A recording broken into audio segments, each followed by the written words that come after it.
Hey guys, what is up? Super K-Man Rocks here, and we are here for my 2026 First Stand Group Stage Day number 3 overview and analysis video. It's finally time for our first qualification series. I say finally, it's only day 3 of this very short week-long tournament, but it is time for our first qualification series out of the group stage into the semifinals and our first elimination series of the entire tournament to see who will officially be the first team that has, been knocked out of First Stand, who will not get last place, because technically there will be another team from the other group that will get the same placement as them, but the first team that will theoretically be in last place out of this tournament. A lot on the line here today that was set up by everything that happened on day number 1. Highly recommend you check out the videos that have been posted on this channel about this tournament already, whether that be the recaps of day 1 and day 2, which are obviously pretty important for day 3, day 1 in particular, with this group being the group that played on day 1 to set everything up here today, but also the primer video, which is still very relevant. I think a lot of things in that video have aged pretty well up until this point, and if you're curious on my thoughts and my expectations for these teams coming into this tournament, that is a great place to start. But most of today, obviously, is going to be spent talking about the games, and I'm really excited to get into it. Let me know what you guys thought of the games that we got here today down in the comments section below. Always curious to know your thoughts and opinions. Trying to get this out really fast. As you guys know, this will be out even just a couple hours, maybe an hour or so after the end of the games here. I try to get this out as quickly as I can as I record these throughout the day, so curious to know your immediate thoughts on the winners and losers of day number 3 in the comments section, but I'll definitely be going over everything I know. If you are new to the channel, what we're going to do is go game by game across these two series, talking about the advantages and disadvantages that each team was able to generate. I'll be giving a player of the game and a dud of the game for each individual game that we cover, and at the end of each series, I will be giving a player of the series to tie everything into a nice, neat little bow. Like I said, we'll know one of the teams that has qualified for top 4 for the semifinals by the end of today, who's done with group stage action. The one of the teams that loses today will be going down to the lower bracket to take on the team that wins in our second series, so we'll kind of preview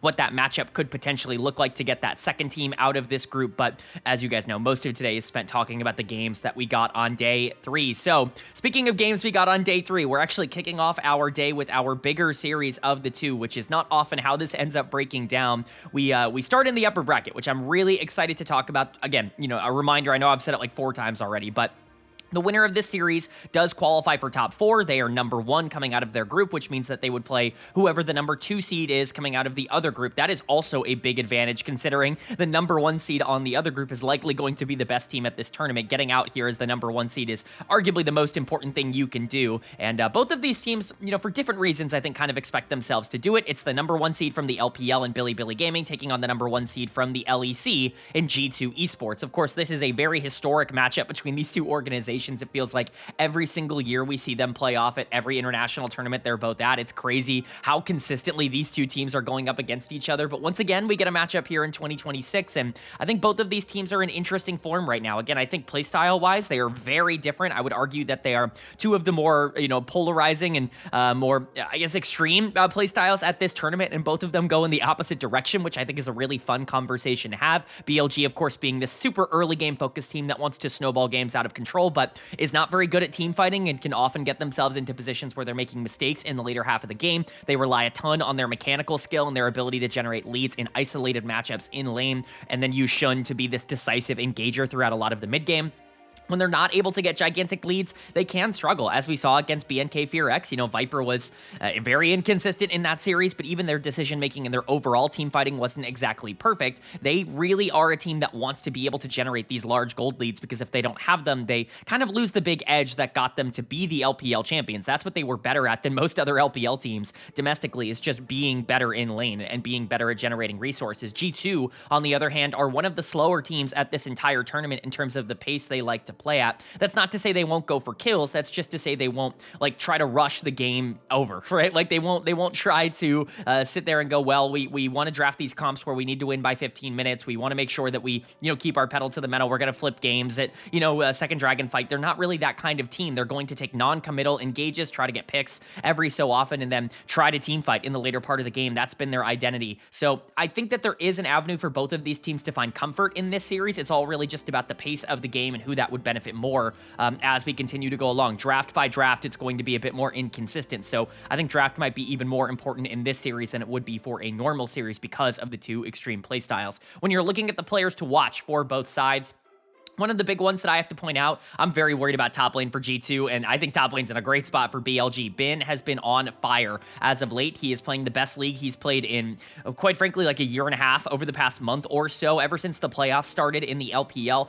Through the playoffs and obviously in their first series at this tournament, Bin has been absolutely phenomenal. He has really started contesting Keen for being one of the best top laners in the world. If he can keep that up, if he can continue to pressure out a lot of the top laners that he's going into, that is a massive issue because G2's weakness, quite frankly, has been their side lanes. Broken Blade, Hansama, Labrov, they're not exactly the strongest players mechanically right now in comparison to a lot of the players that they're going to go up against internationally, like Bin, like Viper, like On, which we'll talk about in a second. If Bin can get a massive advantage on the top side, specifically if he can win in a matchup that's not even necessarily great, and then dominate in some of the team fights, that can help alleviate some of BLG's problems, because when Bin gets strong, their late games get a ton more consistent. You know, Knight, Shun, even Viper, like all of these guys are really good, but they're just inconsistent in terms of being able to play through them in the late game, because sometimes it can be hard to play through mid lane in the same kind of way that you can play through like an overpowered top laner or anything like that. But when Bin is strong, their late game woes are gone. Like it's very easy for them to be able to play in the late game, because Bin is probably the best team fighting top laner of all time. I've said that multiple times.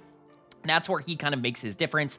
There's nobody who's been able to find flank angles or affect 5v5s in the way that Bin has been able to as a top laner throughout his career, and he has been on fire as of late. So I'm going to keep an eye on Bin, see if he can play up to his own tempo, and then you have to keep an eye on Viper. He just was not good enough in that series against FearX. He tried his absolute best to throw that series away, was awful in both Game 2, Game 3, and really parts of Game 4, was a lot better down the stretch of that series and seemed to kind of lock in when the team needed him most. In Game 5, he really did step up and was very valuable for the team, but he can't have those bad games against G2. It's one of those things where one of the big things I'm really watching out for BLG is to see if they can improve their consistency. Theoretically, this should be an easier matchup for them than what they had in the first round, and Viper is the one player that I'm looking at that, again, it's Hansama on the other side. All due respect to Hansama, I know I'm a bit of a Hansama hater, but like this is not a matchup that this BLG bot lane should be struggling with. They should be better in basically every aspect. So the side lanes I think are very BLG favored. As for G2, where I think they can generate their leads, I think Skewmon and Caps actually are fine in comparison to what you're looking at from Shun and Knight. And that's one of the things I'm really interested in. Knight has actually been kind of prone to dying solo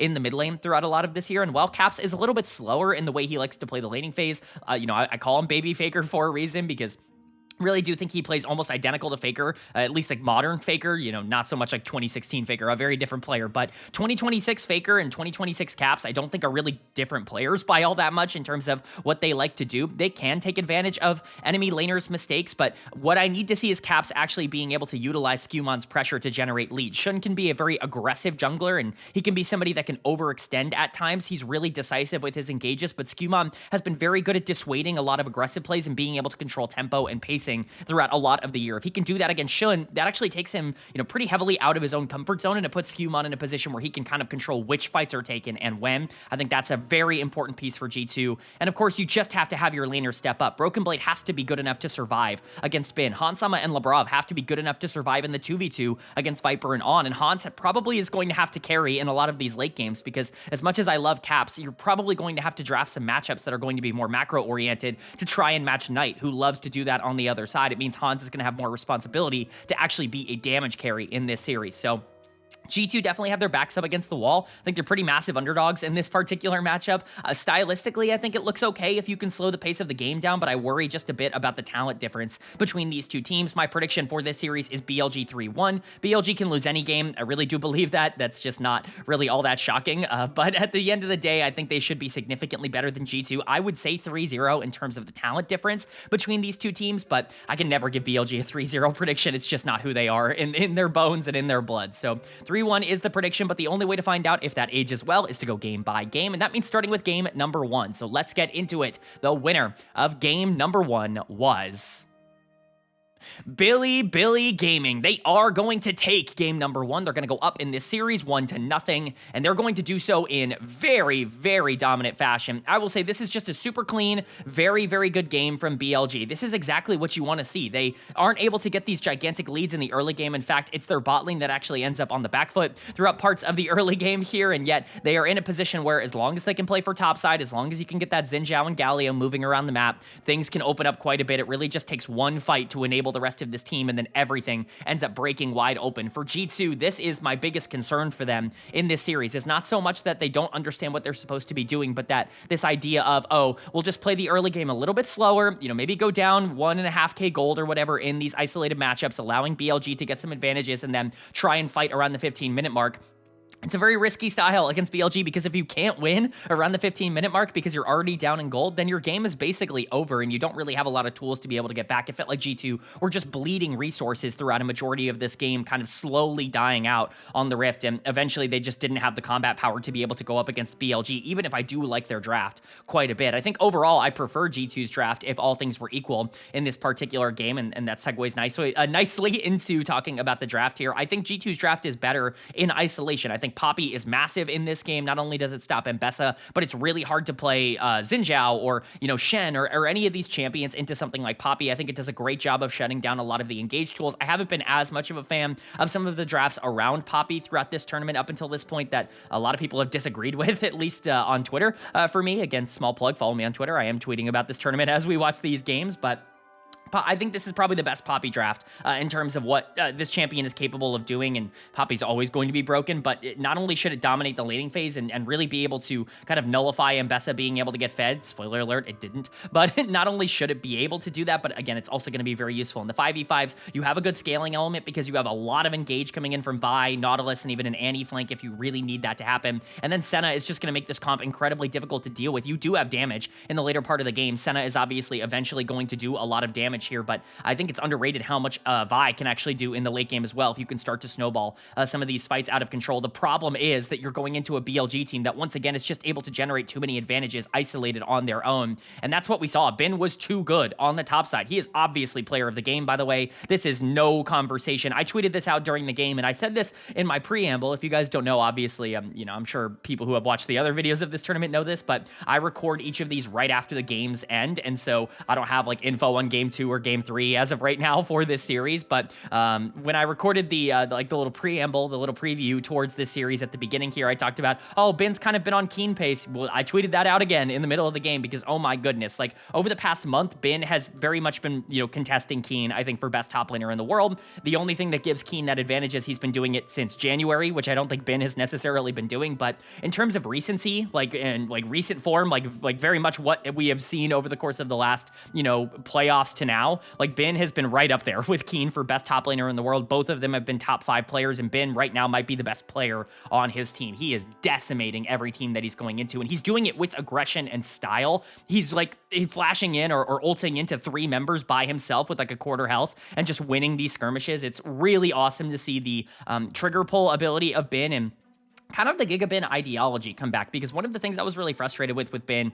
was that it felt like he was trying to become a lot more of a lane-focused player, which is never really what I think Bin was. Bin is a great laner. Like, I'm not trying to sit here and say that he's not good at generating his own leads, but when you're talking about, 2020 Suning Bin or 2024 BLG Bin, when you're talking about him being one of the best players in the world, it's because he's the best team-fighting top laner of all time. It's because there's not really a player that's been able to aggressively impact the game at that level quite like him from that position, and I think he's starting to get back to that. The 5v5 instincts are very much starting to return, and he is absolutely destroying a lot of these fights and getting triple kills and, really, I guess, disrupting the backline, making it impossible for AD carries, especially short-ranged ones like Senna or, something like an Annie to be able to play in any of these exchanges. He's solo killing Poppy on the top side later on in the game. Like, these are massive turns for BLG that end up really making it difficult for G2 to come back in this one, and Bin is basically just doing it because he's better. This top lane matchup, I think, is going to be a nightmare for G2 throughout the rest of this series. I think the rest of the team was fine. Shen had a couple of nice engages, but for the most part, actually used his ultimate well to disengage a lot of the aggression coming out from G2 to allow a re-engage from Ashe or from Mbessa or from Galio or from somebody else on the team. I think Shen actually played this quietly very well. On was really over-aggressive in the early game on the Shen. I really like the Shen pick, by the way, in isolation as well. I think this is a champion that not only can do well in the laning phase, but this is a takeaway from Broken Blade, who really likes to play this later on in series into certain matchups. And so to be able to get that out of the way in Fearless and have a lane matchup that I think is pretty okay, I think that is definitely a plus. On, again, was kind of running it at the start of this game, but eventually got to the point where Shen was very valuable. Knight had a really good game, I think, outside of the laning phase where he had some problems. Viper had a pretty good game, again, outside of the laning laning phase where he had a couple of problems, but was deathless until he killed himself on Fountain at the end of the game. Like, this was just really stable and really solid, I would say, overall, from a BLG team that I think we were expecting to see this kind of performance out of. For G2, they really just bled out. Like, they did not have the talent to be able to win any of these fights, even if their comp was in a position where, theoretically, if Senna starts to get some stacks under her, she should be able to keep everybody alive on this team, and you should have enough damage to be able to break through what is, you know, also a low damage comp on the other side for BLG. It just never really happened. Skewmon never really got going across the map. Broken Blade was getting solo killed on the top side, even if he was also picking up a couple of kills for himself earlier on in the game on the Poppy. That quote-unquote like disruption pick did not really work out for them. And then for me, Caps just wasn't relevant enough in the mid lane. He's gonna get dead of the game for me. I don't know how obvious I feel about this. I think Broken Blade could very easily get this because Ben was just better than him, but at least Broken Blade had a couple of positive plays. It felt like Caps was kind of useless in this game. Part of that is Annie when things are not going your way. I don't really love Annie Vi in particular. As a duo, I love Vi. I think Vi is like one of the easiest game one first picks you can possibly do if all of the standard bans end up coming out. If you don't have Ori or Rumble or Ryze or, you know, I personally would pick Lulu or something like that in game number one because I think it's super efficient, but I think Vi is excellent. Best jungler in the game, in my opinion, at the current moment. I don't really like pairing it with Annie because I want to be able to skirmish a lot more aggressively before level 6 as well, because Vi is actually kind of weak and you can be pretty susceptible to invades, and we didn't really see that in this game, but Caps never really was able to get out on the map and play as aggressive as maybe he wanted to. They started losing these dragon fights, eventually giving Infernal Soul over to BLG, and Caps was just kind of a ward at the end of the game. The low range ended up really coming back to bite him because he was susceptible to so much of the CC that BLG was throwing out, and when he wasn't susceptible to the CC, he wasn't really doing any damage. So overall, just an unfortunate game, I think, for Caps. Not entirely his fault as a player, more so just this situation that he wasn't really able to contribute in. I think you, again, wanted to see a better game out of both Broken Blade and Skewmon, and those are players that kind of need to step up. Hans and Labrov didn't really get to do anything in this game. I'm not really blaming them. They actually were okay in the 2v2. I'm not, you know, this game is not their fault, but right now, coming out of game number one, it kind of just feels like G2 were outclassed. Hopefully, they can turn things around in game two. I liked their draft, but I think it doesn't give them enough aggression. You might need something that can pull the trigger a bit more in the mid game, not so much in the early game. I understand that you want to kind of seed that to Bilibili Gaming. That's clearly the idea and the identity of what this G2 team is. But if you can get something that can start to capitalize on maybe some of the things that BLG are overextending on, I think that could be your way of being able to stay neutral in gold to get yourselves into the late game like you kind of want to. But for BLG, just keep the pressure up. Bin was phenomenal once again in game number one, and it feels like this guy is just on fire right now. Continue to look to get him good matchups, especially now if G2 is once again going to go to first pick side. If you can get another counter pick or, you know, power pick in the meta on Bin, like a Renekton or something like that, that could completely blow this series wide open. So a lot going on in game number two. A must win here for G2 to not go down 0-2 in this series. Are they going to be able to take it? Well, the winner of game number two was Bilibili Gaming. They are going to take game number two. They're going to go up in this series 2-0, and this is looking like it's going to be a dominant win for a BLG team that really had a lot to prove, I think, coming after that BFX series, coming out of that round one matchup. Boy, are they proving it right now, because this is just dominant. They are the better team, and it is very clear. G2 is putting up an okay fight in terms of their actual performance. I think you're getting good, like, mechanical plays out of, you know, players like Hansama, who I think are playing these fights okay. I don't think Skewmon had like an awful game on the Mundo. It's a champion he's very comfortable with, obviously, but this team is completely outclassed in terms of being able to make offensive plays. They just don't have any way to fight back against a BLG team that are just better at finding their angles than G2 is, and that has become abundantly clear. BLG are much more comfortable going forward, and G2 have no answer. They are okay going backwards, but they never have any ability to actually try and initiate. Every time they try and make a play on the map, it almost always goes awry, and BLG ends up, you know, benefiting, I would say, a lot from the more offensive plays that G2 makes, which is really just not a great place to be. This is a big start for BLG, and I think it's very clear that there is a better team here. I said this yesterday about Lion.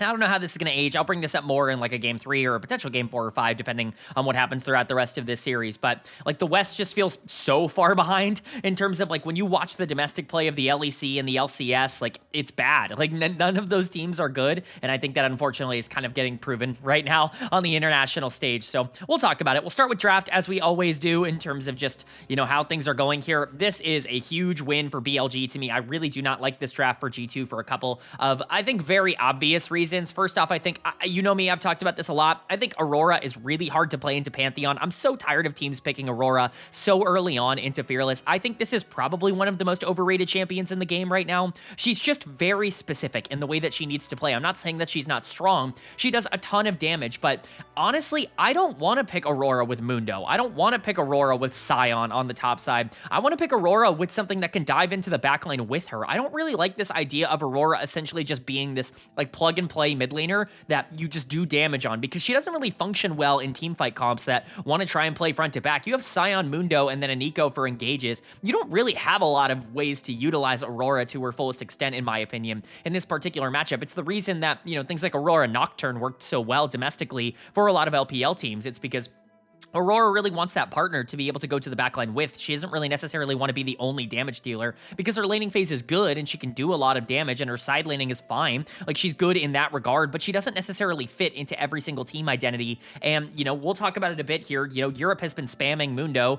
Generally, Mundo is kind of unbeatable in Europe because, and I mean this with all due respect to European teams, they just have no clue how to play against that champion. Like, it's actually staggering. I've talked about this a lot in my LEC weekly reviews. Nobody in the LEC knows what Mundo does or how to beat Mundo, and that you can attack him in the early game. It's really funny to watch LEC teams consistently go to international tournaments and see, you know, that Mundo is beatable, at the very least, you know, most of the time. Not when you're playing like FlyQuest or whatever, but when you're playing against a Bilibili gaming team that picks Pantheon, yeah, you can pretty easily exploit this Dr. Mundo. And this Pantheon, very big in this game. I love the Syndra on R5 or C5, I guess now, for BLG in the mid lane. Not only is it one of Knight's most historic champions, but it's awesome in this matchup, and we saw that really play out. Obviously, drafting Sivir into Varus, I think, is a positive. I don't think you necessarily have ridiculous amounts of scaling coming in on G2, while I think you have Dr. Mundo. You don't really have any damage in the late game if Aurora's not fed. This is a hard game to play out for G2, and I think BLG have lane advantages in most of their lanes, certainly in mid and bot. I think they're definitely feeling comfortable playing out the 1v1 or 2v2 isolated. You have a jungler that's going to be more active, and your mid-game power spike is much, much stronger if you want to fight around these neutral objectives. So overall, like BLG's draft a lot more than I like their game one draft, and I think Shun was the one to execute on it well. He's obviously player of the game. This Pantheon was absolutely massive. This was one of his best champions across the beginning part of the year. Xin Zhao was the other one, which we obviously saw in game number one. He's not afraid to just play the hits, if you will, in terms of his best champions. He has definitely gotten on comfort at the beginning of this series, but he very much made it worthwhile. Those ultimates were almost always worth utilizing in this game, in terms of he didn't waste a ton of them. I think most of the Pantheon ultimates got him a kill or got his laners a lot of tempo and pressure in the lane, got them objectives. He was obviously great in the 5v5s. He was basically unkillable at the end of that game. I want to give him a lot of credit, but you do have to shout out the solo laners as well, who I think also played phenomenal in this one. Bin continues to just absolutely gap Broken Blade on the top side. You know, this Scion into Gnar counter pick, quote unquote counter pick, once again, it's just one of those picks that's not necessarily there to win in lane. It's to be more useful in team fights, but Gnar, I think, is kind of undervalued in the sense that not only is Gnar good in lane, but I think Gnar is like close to what Scion can be in team fights, depending on how far ahead you are in that laning phase. And I think it was always going to be an advantage for Bin on the top side. We talked about the Syndra and the Sivir and Alistar being good lane combinations going into G2's team in particular, but the Gnar, ironically enough, is almost always going to be able to get a pretty big lead on the top side here, because you have the Pantheon to be able to pressure out with that ultimate if the Scion ever oversteps. So really 3 winning lanes for BLG, which is never really a good sign, and Bin took advantage of that. He had some nice moments in team fights, just got a little bit overshadowed by Shun at the end of the game. And then Knight was absolutely phenomenal here. His KDA does not do him justice for how important he was. He dissuaded every single engage that G2 ever wanted to go for. It's kind of what I mean when I say that, like, this team is just not outclassed going forward. Like, G2 just doesn't really have a lot of ways to be able to deal with the disengage that BLG have. They are better at being able to stop these more straightforward engages, and G2 are not like a flank team. They are not a team that looks for creative engages. Labrov is probably the most standard engage support like player in the entire league in terms of the LEC. He wants to try and find the quickest and easiest pathway to try and play these 5v5 team fights, and BLG are very adept at being able to shut that down. Knight basically stopped every single Nico engage this game. We'll talk about that a bit more when we get to Labrov, who I think just was not effective on this Nico, but Knight was incredible. I think those scatters were basically perfect. His damage was incredible. You know, his KDA is not really indicative. He was in the running for player of the game, and I think it's totally fine if you want to give it to him. He was really important on the map. On was running it down in the early game, as he sometimes does here on the Alistair, ends up giving multiple free kills over to the G2 bot lane, and Hansama and, this Varus on the other side, but he stabilizes and plays some of these team fights absolutely phenomenally. Another very classic On performance that we have gotten very used to in the LPL, and Viper was also really solid on the Sivir, just didn't have to do all that much. BLG still looking very good, 2-0 up in this series. Losing 3 games in a row to G2 would certainly be a surprise, so I think you can say that they are expecting to move on now to the semifinals, which was, of course, the expectation before the series as well. But for G2 on the other side, I mean, you've also used a lot of your pocket picks over the course of this series. The Mundo not being able to pick up a win is frustrating for G2 because they've really relied on that champion over the past year and a half to find wins in series when they are down and when they kind of need a pick-me-up to be able to stall games out. And of course, Mundo is very exploitable. Mundo has no early game. He has no ability to skirmish against this Pantheon. He can't really fight over early Drakes, and you do kind of have to give up a lot of objectives, although G2 was able to get the early Dragons in this game, which is ironic enough. It's because BLG was getting everything else across the rest of the map, most notably these grubs, which ended up being a big problem in terms of the side laning. But Skumon just wasn't really able to find that usefulness. We've seen multiple times at this tournament now that Mundo is just not as tanky as people think he is, at least in this current meta with the amount of damage that is coming through on the current patch. It's harder to just be this Omega tank that never dies if you're not at third item for Dr. Mundo. You can really exploit him before you hit those late game scenarios, and this team doesn't really have a lot of easy ways to be able to start fights. You're kind of hoping and praying that either Sion is the one who can hit an ultimate, kind of running in and kind of bowling people over, or you got to find that Nico angle, and unfortunately for Labrov, he was constantly looking for what I would consider to be the most obvious angles, and Knight was just, dissuading them. He was pushing him back and making it impossible for Labrov to play Shun as well, really making this a nightmare game for Nico. Labrov is dead of the game. I think you could realistically give this to Broken Blade or Caps as well, who I think both also kind of underperformed in this particular one, but Labrov I think was most obviously not able to play the game on the Nico. Basically every single ultimate he went for at the end of the game was hit 0 people, and that's really not a good thing to say about Nico, especially when you have all of these close quarters fights. You have something like a Pantheon Superfed, a Gnar that's Superfed. You have to be hitting someone with the Nico ultimates, and they just were not coming through. Very frustrating there. Caps is outclassed in this series. Like, he's looked okay in lane. Again, Knight's biggest weakness right now for some reason is pre-5 minutes. After that, Knight has been phenomenal, but Knight is so much better than Caps in these team fights. He's just not really able to find the angles. Again, Aurora, I think, is really just overrated as a pick right now. I certainly don't like it in this particular matchup. Pantheon just presses W on Aurora, and that champion does not exist. Broken Blade continues to also look pretty outclassed on the top side. Skumon doesn't have nearly the same kind of early game pressure. It just feels like G2 are a little bit outclassed in every single role. Kind of what we expected, but definitely a bit frustrating. They can still fight back and pick up a game here, potentially in game number 3, keep the series alive, which would be a big confidence builder for them, but it's definitely looking a bit difficult for them to come back in this series. Is BLG going to be able to shut them out and get a 3-0 sweep to clean up what was a very, very dirty first series for them in round number 1 against BFX? Or will G2 actually say, hey, BLG, you're kind of known for your random losses. We'll give you at least 1 in this series and keep ourselves alive, potentially push us to a game 4? Well, the winner of game number 3 was Bilibili Gaming. They are going to take game number 3. They're going to clean sweep this series 3-0, and they are going to be the first team here at First Stand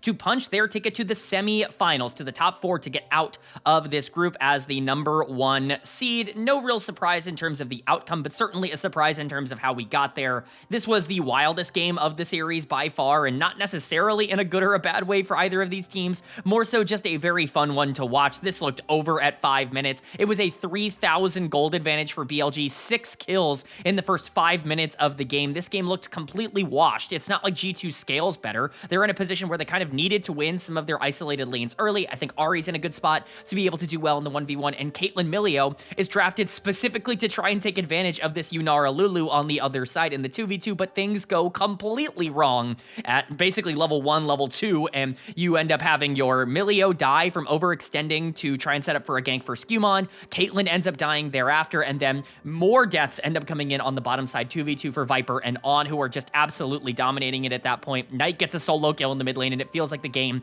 is entirely washed, but G2 does a good job of fighting back. BLG overextend a couple of times, once in the mid lane, a couple of dragon fights that actually are relatively interesting and well played from G2, but they're just at too big of a disadvantage from their terrible laning phase. They do not have the gold to be able to come back, and Knights Akali certainly stabs a dagger through the hearts of G2, trying to get back into game number 3. Obviously, a pretty massive performance from BLG. For them to clean sweep G2, even if the game wasn't particularly clean itself, is a really good sign because it's a nice bounce back from what they were in the first series of this tournament against BFX. They obviously were super inconsistent, dropping random games even with gold leads in that series, and so you wanted to see them come out and be a bit more dominant because G2 should not be as good as FearX in terms of what your expectations are, and I think they did that. Again, maybe you wanted to see some cleaner team fighting, but that's BLG's weakness. They're really not that great of a 5v5 team. Their setups are very greedy, and they often step way too far forward. Somebody is almost always caught in a team fight or not there. There is some reason that it's going to be a 4v5 almost every single time. Whether that's, again, because someone's not there or because they're caught. BLG like to take fights in situations that aren't perfectly set up, but they're very good and they're very strong, so they're able to kind of make things work out. Knight, in particular, was able to get so many kills in the back end of this game. 14-1-1 on this Akali as he ends the game. He's obviously player of the game for game number 3. I think he has a really strong argument for being player of the series. I'm not quite going to give it to him.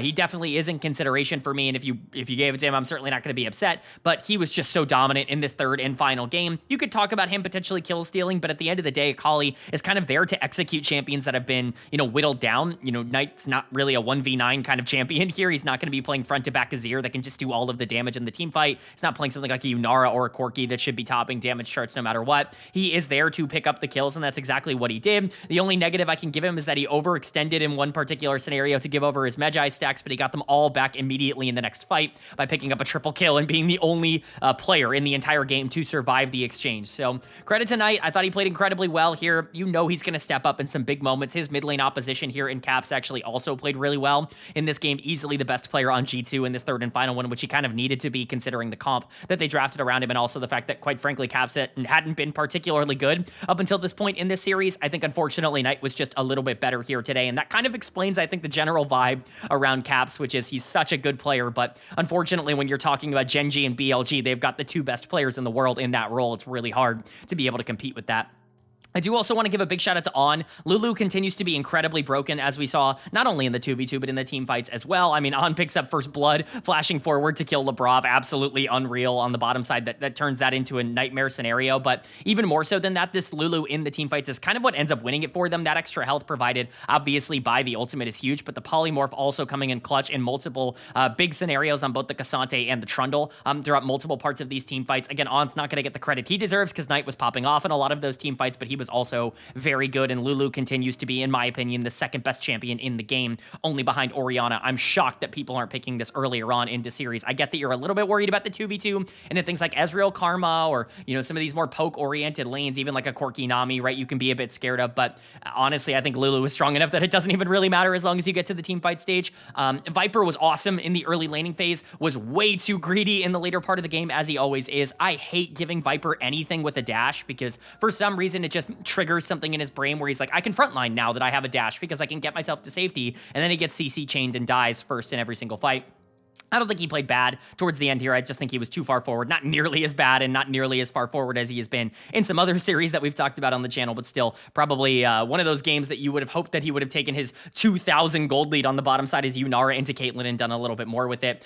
Bin kind of had some moments in this game that weren't particularly good, but he almost single-handedly won one of those final fights by being able to chunk out Caps early on, and then obviously they were able to roll it. It was the final fight of the game that Bin found a nice flank angle. He was taking so much pressure and it looked like he was going to die, but the moment that he's able to flash, get on Caps, trading back a lot of that damage, it all becomes worth it because Caps was the only way they were ever going to win any of those exchanges. And for me, Bin is actually going to get player of the series as a whole just because of how dominant he was in the first couple games. Game 1 was incredible. Game 2, I think, was also phenomenal on the Gnar. Again, if you wanted to give it to Knight, it should go to either Bin or Knight. Whoever you want to give it to, I think is entirely fair. I really have no, horse in the race. I think it's about a 50-50 for me. I'm going to say Bin because I think he was just a bit more consistent. But again, Knight had his big pop-off game in Game 3. Bin had it in Game number 1. It's just whoever you prefer in that particular regard. Shun has also arguably been the best jungler at this tournament, I think, in terms of production. I mean, Canyon obviously is probably going to be that just by nature of Gen.G's dominance, but Shun continues to be really good at finding those engages. He found a 3-man knockup in a dead fight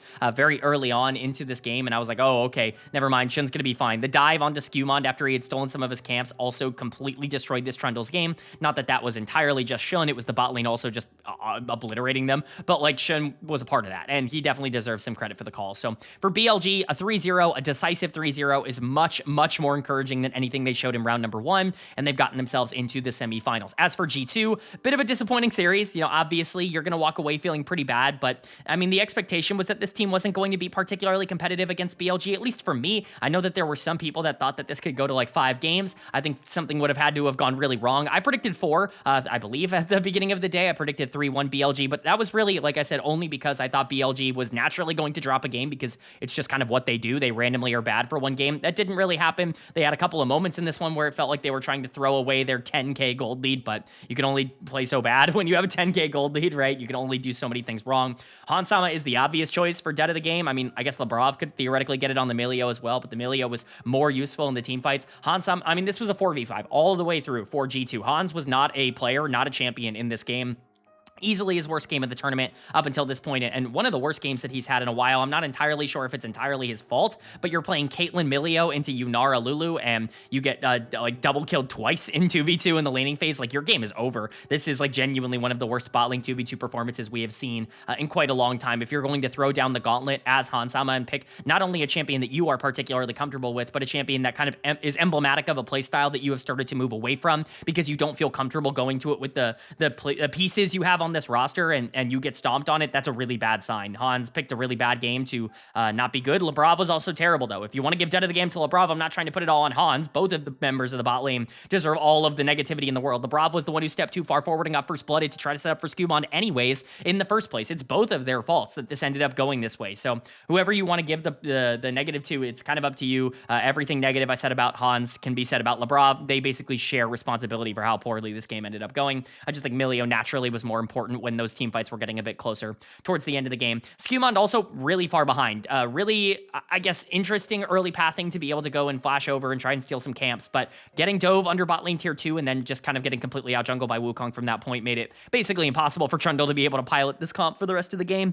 Caps was excellent in this game. I really want to give him a shout, and Broken Blade was also pretty good in some of these team fights. There were definitely some team fights where it felt like Broken Blade was doing better than Bim. The only negative for Caps is that he got solo killed in the lane, but he single-handedly kept them in this game for basically all of the end game on this Ahri, and unfortunately for him, the moment he got flashed on by Bin and chunked out at the end of that team fight and basically died first for G2, that was the game over because he was the only piece in that entire third game that was keeping them alive. So, you know, for Caps, the first 2 games, not so good. Game 3 still got solo killed, but he was awesome in team fights. That's at least a takeaway. Broken Blade was outclassed in this series. The bot lane looked terrible in this third and final game. G2 has a lot of things they need to work on, but this is always going to be the more difficult of the oppositions on this side of the bracket. That doesn't mean it gets easier. You are likely going into a potential, you know, FearX LCK team, which doesn't exactly inspire a lot of confidence considering you couldn't even take a game off of BLG, who had to go to 5 against FearX. But there are definitely some things I think they can do to kind of rebound. We'll see if they can, you know, pick themselves up. It's just going to have to be soon because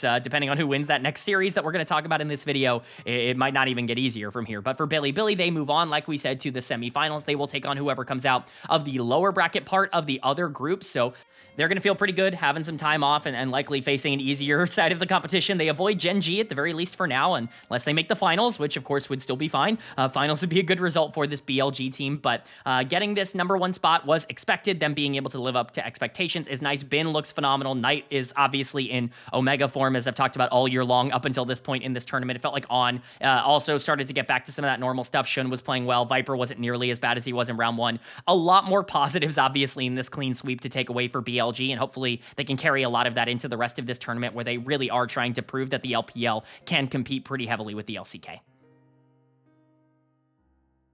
But that's going to bring us to our second series of the day, and one that I think might be a little bit closer, you're hopeful, in terms of how it turns out, because this is an elimination series. Both of these teams have their tournament lives on the line. In this one, they do not want to be the first team officially eliminated from first stand. They want to be able to go out there and compete. It's a matchup between the #2 seed from the LCK and BNK FearX, and the #1 seed from the LCP in Team Secret Whales. Obviously, different expectations for these two rosters. I had Secret Whales as the worst team at this tournament, in my Primer Power Ranking video, and while they kind of lived up to that in round number 1, being the only Pool 2 team to not take a game, of course, with Loud and Lion, kind of going to 5 and really becoming close, they end up kind of getting destroyed by G2. Some of those games were close. Games 2 and 3, I think, were very back and forth, but generally not being able to pick up a game against a team that feels very outclassed by anybody near the top is not a great sign. FearX, on the other hand, of course, going to 5 against a Bilibili gaming team that we know can be inconsistent, but does have ridiculously high highs, is a good sign for them. I think a lot of the big positives that they had domestically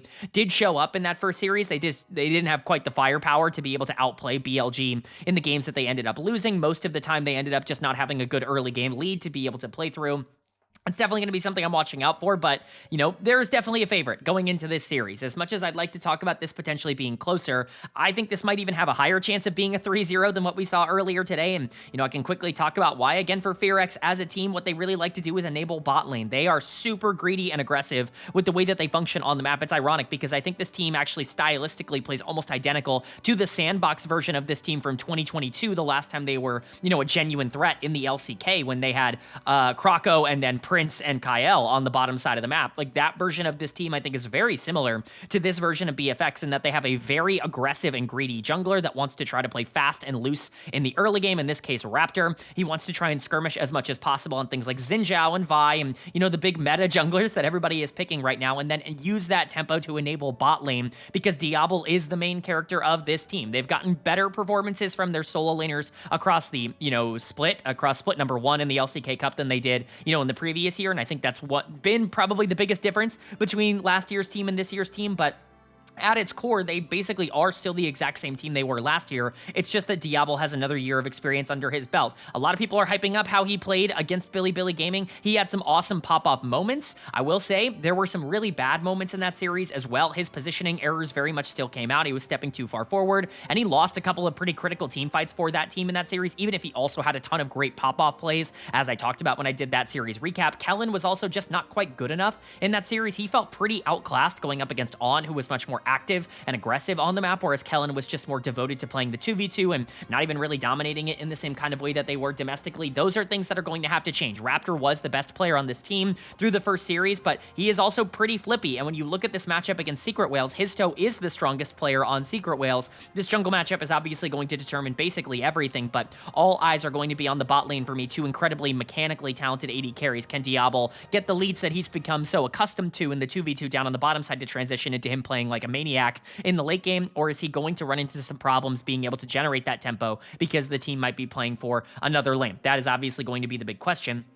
For Secret Whales on the other side, it's basically the similar conversation. I actually think both of these teams are kind of, I'm not going to say identical because they do it in different ways, but stylistically, they are pretty similar in terms of what they want to do and where they want to put their resources. Histo is the main character for Secret Whales. Instead of it being Diablo and their AD carry that they play around like FearX, it's their jungler, and just kind of flips those roles a little bit, where Histo wants to get as many resources as possible so he can be the primary engager throughout a lot of the mid to late game. He also likes things like Vi and Xin Zhao and Jarvan, as basically every jungler does at this tournament, but he likes it for a different reason than Raptor. Raptor likes those champions because it gives him the opportunity to skirmish around, these 3v3s a lot of the time so that he can get his laners into a spot where they can carry. Histo wants to get resources on himself so that when he dives onto the backline, he can basically use Vi as an assassin to burst down the enemy backliner. That is, something that I think is a little bit interesting in terms of his individual playstyle. I think that is the small difference that you're looking for. So if Histo is able to get an early game lead, especially if he gets a jungle matchup where he can be a bit more aggro than Raptor is in the early game, expect him to try to take advantage of that.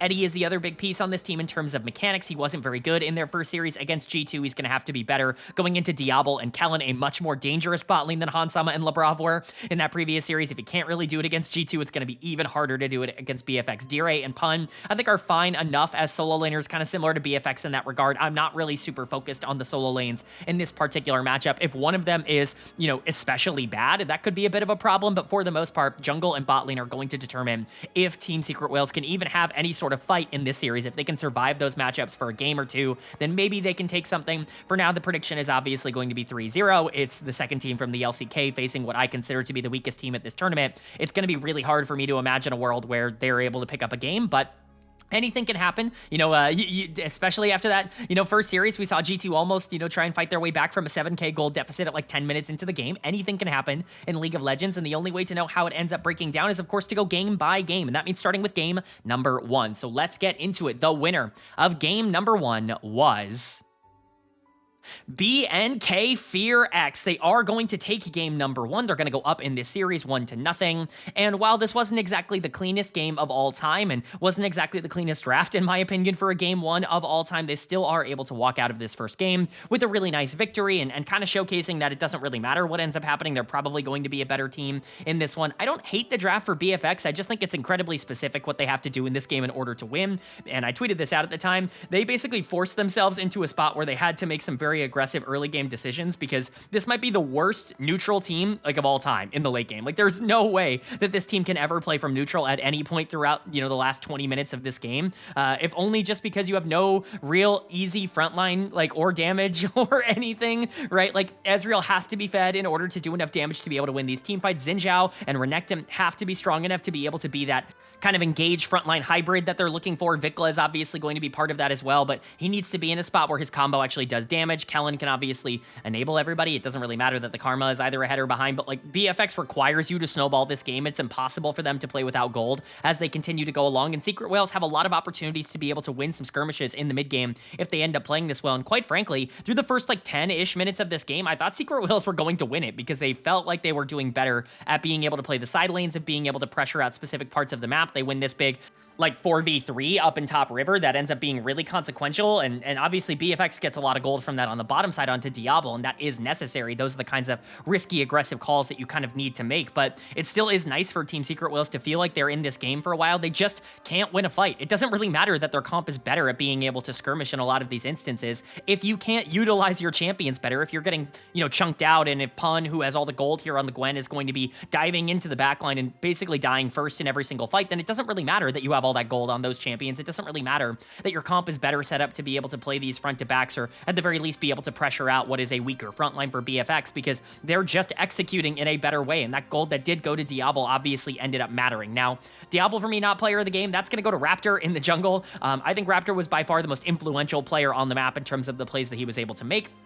I think it was pretty obvious that he was the one driving the game forward. Basically, every team fight was centered around whether or not Raptor could get onto a priority target and, kind of kill them pretty quickly, or at least set up for Diablo or Vikla to be able to take them down. I do think that there were some arguments that Kellen, Diablo, Vikla all had decently solid games, but Raptor, to me, I think definitely the more centralizing member of BFX in this game. His aggressive tendencies, for the most part, worked out. Really almost cost them in that fight in top river, like I talked about.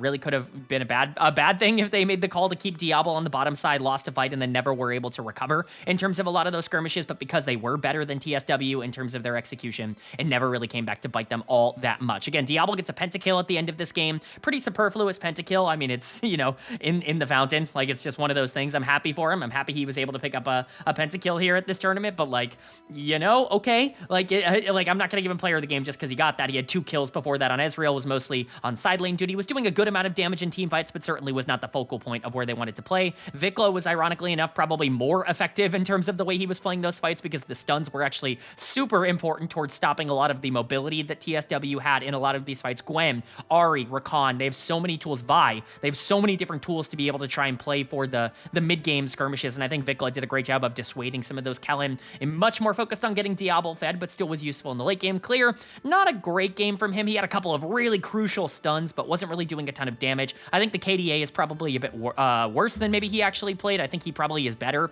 than the KDA would indicate. He was, fine enough in this game. He just was targeted on the top side, and Pun ended up getting a bit fed on the Gwen, but overall, still an okay game for BFX. I think they played relatively well in this one. I think obviously you want to see a draft that gives them more options in the later part of the game, but if you can win with this draft, you can probably win with most in this series. And then for TSW on the other side, Dire for me is going to get dud of the game. It's just not a great Ahri performance. There were a lot of times where it felt like he needed to be more aggressive and trying to find the right targets with the charm, whereas he was just kind of hoping and praying that he could play this front-to-back style with Varus and do enough damage while Pun was going in and killing himself. That's obviously not ideal. I just don't think Dire was relevant enough enough. I think that is the word that I would like to use throughout the back end of this game with how important Ari is towards the comp that they have assembled. Histo had a couple of really nice engages and actually played some fights really mechanically well. It just didn't really matter. His team wasn't in a spot to be able to follow up on a lot of the engages he went for. Pun was Omega fed on the top side. This guy was like 4-0-2 at 12 minutes into the game on Gwen. That should feel like a game over circumstance. That's why I was talking about this as if like, oh man, Secret Whales had a real shot to be able to win this with their comp and with the way that the gold ended up falling. The problem is Pun just kept going in because he felt like he was so strong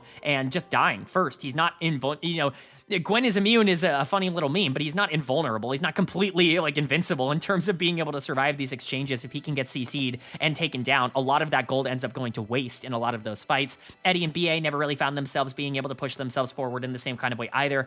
Secret Whales felt like they had an avenue to be able to push their way back into this game, especially once they won that topside fight with all that gold going on to Gwen, with Dire being in an okay spot. Eddie, pretty far behind, but not like unsalvageable. Varus is a champion that can kind of be okay with lesser, gold income.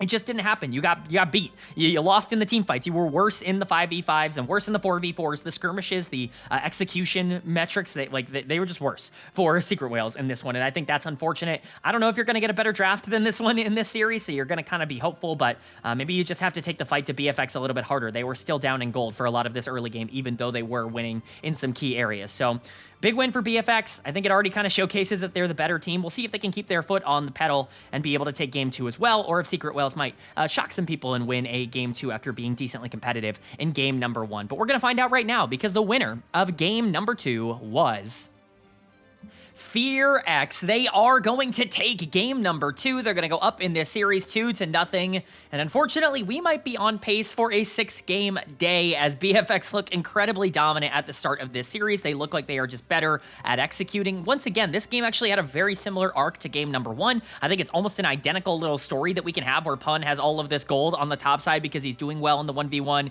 He's targeted a lot by his team to be able to get resources in the early game, this time playing a matchup that he's intimately familiar with, being able to really capitalize on that to get a ton of gold on this volley bear top in this second game, but he just doesn't have the resources to be able to 1v9, so when he dives in team fights, he gets blown up first, and then nobody else on the team is able to carry it. BFX have better team fight execution, despite the fact that they're generally not set up nearly as well as TSW, and then it just makes it really easy to be able to play out from there. Overall, I think this is actually a decently balanced game from both sides in terms of draft, but you say that until you look at the fact that, oh, in theory, this is balanced. If Orianna was balanced as a champion, which she's not. If Nocturne Orianna as a combo was balanced, which it's not. If Kalista Renata wasn't very good into specifically Nautilus to shut down a lot of the engage that's coming out on the other side. Like all of these factors, qualifying factors that you have when it comes to this series, they all kind of point to the fact that BFX are walking out of game 2 with a much better draft than game number 1. Maybe you wanted to see cleaner execution. I think that's fair to potentially ask for BFX in this game, but at the end of the day, they stepped up and they really stepped out. This was an aggressive game in terms of the way they took these skirmishes. They were not afraid of putting their AD carry on the front line, and luckily for them, their AD carry very much made that worthwhile, because Diablo is player of the game for game number 2. I think this is up for debate. Once again, kind of an interesting conversation to have around who you think is actually the most important player in the game. Is it the player who makes the biggest outplays, or the player who does the most damage, or the player who's setting up all of these fights? It's kind of a little conundrum that I think sometimes you run into when there isn't one clear player that's actively, generating a lot of the resources for the team. But the amount of outplays that Diablo had in this game kind of necessitated him getting player of the game for me. This Kalista was unstoppable. I mean, genuinely, it was almost impossible for them to kill this thing in team fights. It took 4 or 5 members to even lock them down, lock Diablo down, and be able to try and take down this Kalista. Unbelievable performance from him. Obviously, he can have an incredible pop-off tournament. We know that this guy can really step up and destroy people when he wants to. He's already gotten 2 pentakills at this tournament. They threw up a graph here, or a graphic that talked about how there had been no AD carry with 2 pentakills at an international tournament since Imp back at Worlds in 2014. Kind of insane as a stat. It's just crazy to think back that it's been that long since there have been 2 pentakills at a tournament. This meta obviously is more, it affords more pentakills. We'll just say, I think that's a fair thing to say. It affords more pentakills than maybe other metas have in the past. But, Imp, obviously the GOAT. For Diablo to already be in that conversation is pretty cool. Imp, one of my favorite players of all time from back in the day. Really, really enjoyed his stuff in the LCK and the LPL. Not getting out of off topic here. I'm staying on topic. Diablo's Kalista was phenomenal, and obviously I think he was the player that everybody's eyes were on in a lot of these team fights, and that's why for me, he's going to get player of the game. You can give a lot of credit to Kellen for that as well. This Renata was massive. I actually really debated giving Kellen player of the game because I think Renata was a big reason why Diablo was so unkillable towards the end of this game, and obviously, you know, Diablo still had to execute in terms of his mechanics, which he went out there and did, but this Renata really allows him to play a lot more aggressive, and, you know, we get to see kind of the value of Renata into a short-range comp that kind of is forced to go in and really dive on top of you. Like Volibear, Neferi, Galio, Nautilus, all of these champions are super susceptible to either a handshake or, you know, hostile takeover, especially if that ends up hitting onto something like the Volibear. That can be a pretty big problem if you start attacking your, say, Corki in a team fight, which ended up happening once. Pretty big issue there. So Kellen, I think, had a great game. The bot lane in general, definitely kind of the main characters here for me, for BFX, and that is exactly how they would like it. Vikla gets the strongest champion in the game, doesn't really have to do all that much, and is infinitely ahead of Dire on the other side here on the Galio. Basically, all he has to do is not leave lane and just continue to farm, and he'll have a 30 CS lead because Galio can't ever contest the wave, and then he gets to hit one shockwave in a team fight and it absolutely obliterates everybody. There is one fight in particular, pretty early on in the game, where Pun looks like he's going to be able to turn things around in what is like a very delayed 4v4. I think it was even like a 5v5, where Pun looks like he's going to be able to completely clean up with a full health bar. He gets hit by one shockwave, and then Raptor can go in and finish him off, and all of a sudden it's over. That is the value of Vikla. Obviously, Diablo had been getting spears in him the entire time, which leads to the execute, but Vikla's damage on the Orianna cannot be understated. This champion is overpowered. I cannot believe they ever would even think about letting this champion through ban phase. I really do think that's a big mistake. I'm just going to call that out. That is a massive, massive mistake. Clear had a really good end game, was obviously not super familiar with the Mbessa into Volibear matchup, as I'm sure a lot of professional top laners aren't. I'm not going to blame him too much for getting dove under tower a couple of times, but at the end of the day, he was actually really good in the late game, really good in the team fights in the most important part of the game, so that's definitely good. Raptor wasn't all that good here in game number 2, but he didn't really need to be. Rest of the team kind of did most of the work, so credit to BFX. Their execution continues to reign supreme, and for TSW, you know, good for Pun. I think he's actually showing out in this series. Clear has not really been able to hold up in the 1v1. Pun has generated massive leads in both games 1 and 2. Unfortunately, he just doesn't really have the patience to really make the most of that in team fights. He is constantly overestimating how strong he is and kind of diving in on his own, but not recognizing that he is basically the only threat on the team. It means that once BFX kind of turns on to him and puts all of their attention into him, he dies incredibly quickly, and then there's nothing left for TSW to be able to play through. His toe was trying to get strong towards the end of this game on Neferi, but most of the time he was doing it separated from the rest of his team because he was trying to chase down targets that were a bit squishier, kind of moving out of the fight. You know, very notably, he was chasing Diablo through a lot of these exchanges and not really winning a lot of those exchanges either. Got to capitalize on a couple of overextended members and pick up a couple of kills here and there, but overall, I don't think this was a great game from his toe. I think his target prioritization was quite poor in this one, and again, he was pretty separated from his team of tanks, which is never really what you want to see out of a Neferi. Dire, for me, is going to get dud of the game. Once again, like, I'm not even entirely blaming him, although I do think that the Ahri game wasn't great. This Galio was just irrelevant, like completely irrelevant in this game. He was getting obliterated, completely destroyed at the start of fights, had no tank stats or health bar to be able to utilize. Like, there was no utility, I guess, that was coming out from this Galio in the mid lane. Even the ultimate wasn't really adding all that much. Everybody was dodging the knock-up, and the shields were just getting broken through because they had so much damage on the other side. And he was so far down in laning phase because this matchup is not a counter pick matchup in the way that clearly Dire thinks it is, that it just ends up being quite bad. He has not looked good into Vikla in this series. Mid lane is one of the lanes that you need to exploit if you are going up against BNK, FearX, and Dire has very clearly been the weaker of these two mid laners in laning phase throughout both of these games. Eddie and BA never really got a chance to play. Eddie did like no damage in this game, and BA couldn't find a hook to save his life, and even the ones he did try to go for inevitably didn't really end up turning into anything because Renata just kind of shuts down Nautilus as a champion in general. I hate blind picking Nautilus in this meta with so many things that beat him up and available, but unfortunately for Secret Whales, they just didn't really have the juice in game 2. It's, again, a very similar story, basically an identical game to what they had in game number 1, where you can kind of look at this and go, in isolation, they were going 3 for 3, or, you know, kind of holding their own in a couple of these fights, but they were slowly and surely going down 1, 2, 3,000 gold in a lot of these exchanges. And eventually, they just didn't have the firepower to be able to get themselves back from a lot of those instances. They lose one big fight in the game, is kind of over from there. They obviously have to be better at executing in the late game, but they are getting some early game leads. Maybe you need to draft specifically for that. It looks like Pun is just going to be kind of winning on the top side. I don't know, maybe the bullets are out of the chamber here with Gwen and Volibear off the table. I don't really know how that goes, but you need to get his toe into a spot where he can continue to be aggressive. He's been good through the first couple of games, but not good enough to be able to drag this team to some team fight wins. So that's what I'm looking for Secret Whales, a more aggressive jungle matchup for BFX. Just keep doing your thing. You're clearly better at executing. If you can go into the mid to late game even neutral, you're probably going to be able to take basically any fight against TSW. But are they going to be able to close this out and make it a back-to-back 3-0 sweep, a 6-game day? Or will Secret Whales kind of upset a lot of people's expectations and actually pick up a game 3 to keep this series alive? Well, the winner of game number 3 was FearX. They are going to take game number 3. They're going to take this series in a clean 3-0 sweep, and unfortunately for all of us, we have a very boring 6-game day here with back-to-back sweeps on day number 3. I hate to say it, but this is kind of what was expected. I would not be surprised if this happens again on day number 4, just because of the way that this tournament is structured. I think it's very likely that these, second round matchups are the less close of the two, with all of the teams that are closer playing in the first round. But alas, here we are. BFX make their way into the next round, the lower bracket qualification series, and they'll have to win one more in order to get themselves into top 4, but they've done their job here today. They're going to be going up against G2. That's going to be a pretty fun series that we'll talk about a bit at the end of this video. But for Team Secret Whales, this is unfortunately the end of their first stand.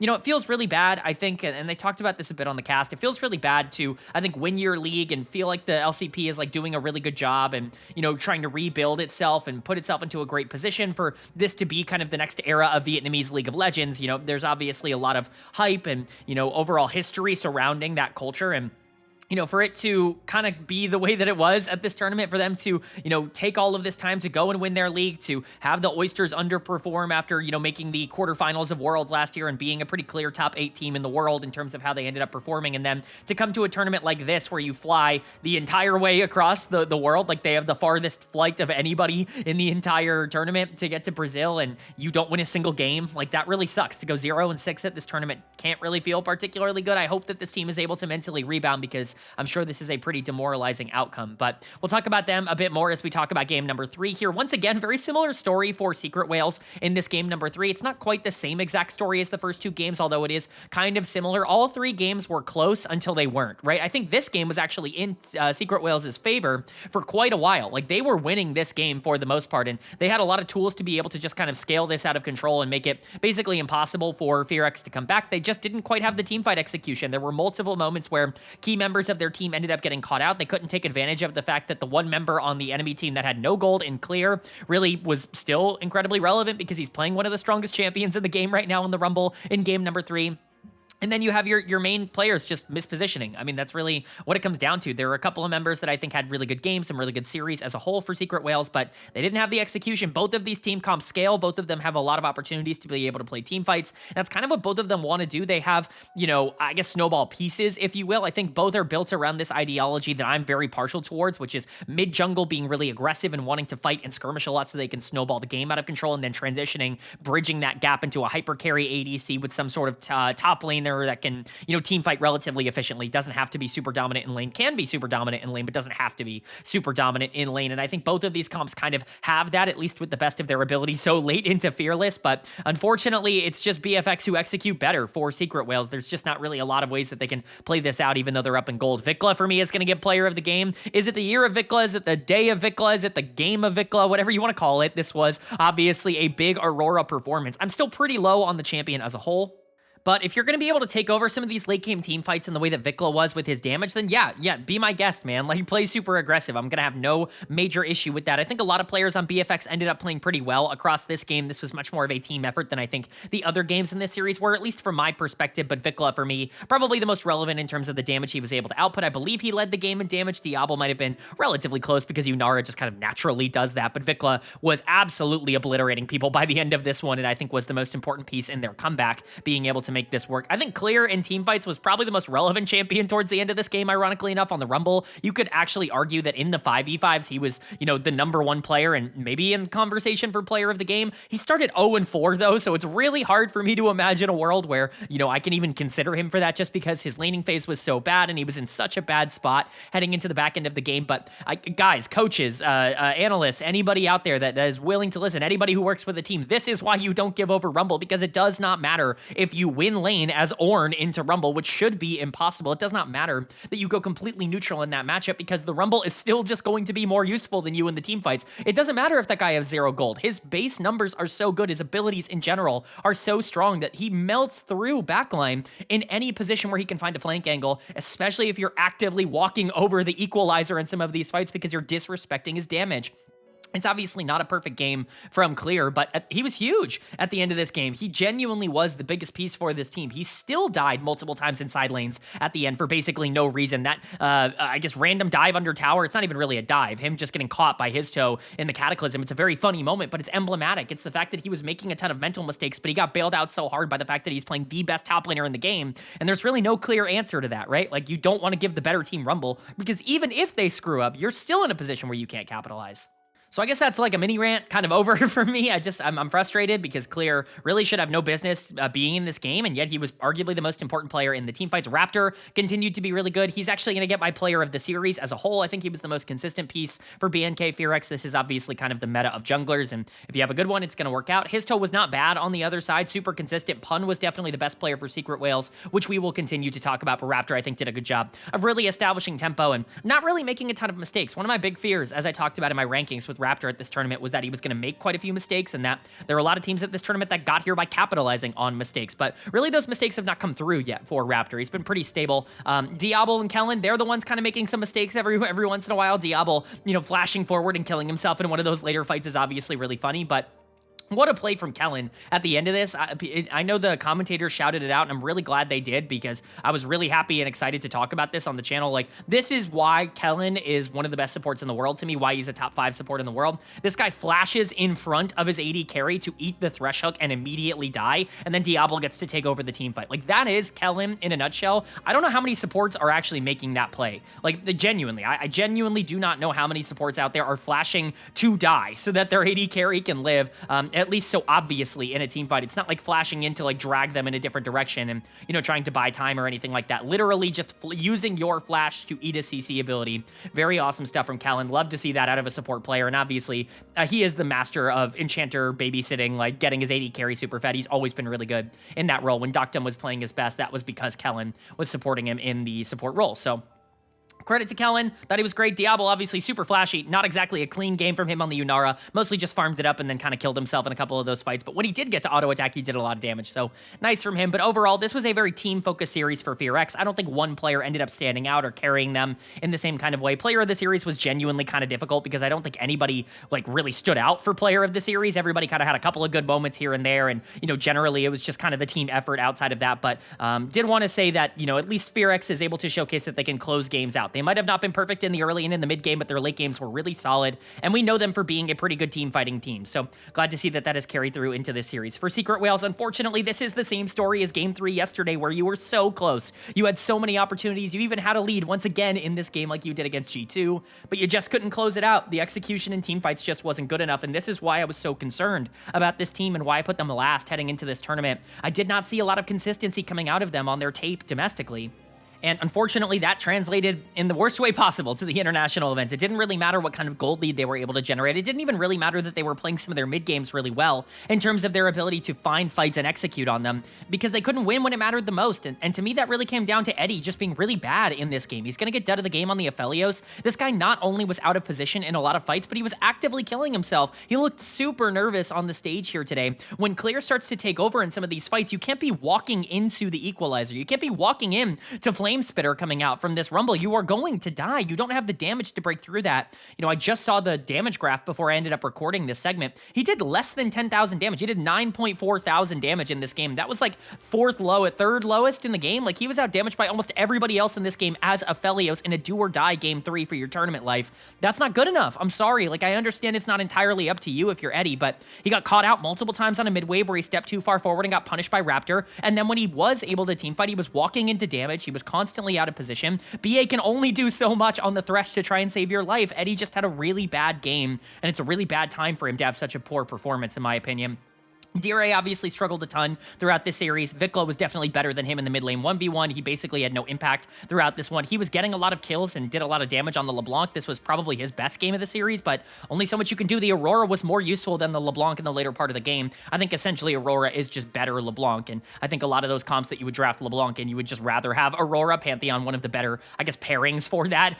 In that same vein, Dire had opportunities to be able to take over, but couldn't really find the damage onto the priority targets like Yunara in the later part of the game. Pun was easily the best player on Secret Whales here today, in my opinion. He won lane in all 3 games, not only game 1 and game 2 where he was dominant in terms of being able to generate those resources on the Gwen and on the Volibear, but in the Ornn matchup into Rumble, not only did he pick up quite a few kills because there was so much action going on the top side with some crazy, like 2-minute long random plays for top wave, but he also was going completely neutral, isolated in the matchup in CS, which is like impossible for this Ornn. So huge credit to Pun. I thought he had a fantastic series here today, was probably the best player on the team. Histo also had a lot of good moments. I thought he read the map well in this one and answered a lot of those macro plays that Raptor wanted to make with the Grand Starfall effectively. The problem for Histo was that he just didn't have the damage to ever really be able to carry these games on his own, and that's what we're talking about. Histo wants to be a primary carry for this team, and it just never really came to fruition. BA played fine, but again, Eddie was kind of killing himself, so a lot of BA's tools ended up going to somebody that was not performing particularly well, which is obviously super unfortunate, but Secret Whales really have nothing to be ashamed of. I think the expectation for these teams that, you know, lost in the Pool 2 bracket, whoever that would have been, whether it would have been any of the 4 Pool 2 teams, was they were going to lose to the number 2 seed from the LPL or the LCK on either side. And unfortunately for Secret Whales, they weren't able to get past G2, which was their easier matchup. And that means that they're probably going to fall to FearX. It's just not winning a game at this tournament is definitely frustrating, especially because you were kind of in at least like 5 of them. 5 of the 6 losses that you had at this tournament, you were very competitive in those games, and to not be able to win a single one of them is definitely frustrating. Hopefully they can keep their mental about them, because again, this has to be a pretty tilting tournament. I hope they go back to the LCP with some confidence and are able to run it back so we see them internationally later on in the year. But for BFX, congratulations. You're moving on to that matchup against G2, who of course kind of got slaughtered by BLG earlier on today. They're going to be favorites in that matchup. They're basically going to be favorites against anybody that isn't, you know, the number 1 seeds from either of the 2 regions at this point. It really is just about living up to expectations. I think that is just the goal at this point. BFX want to get into top 4. I think if they get there, there's like a sneaky chance that they can be decently competitive. Obviously, you know, worst case scenario, they might have to go up against their region rivals in Gen G in the semifinals, which would not be ideal, but getting there is definitely the goal and the expectation. They are going to be favorites heading into this. They just have to do exactly what they did today, which is execute across their good mechanics.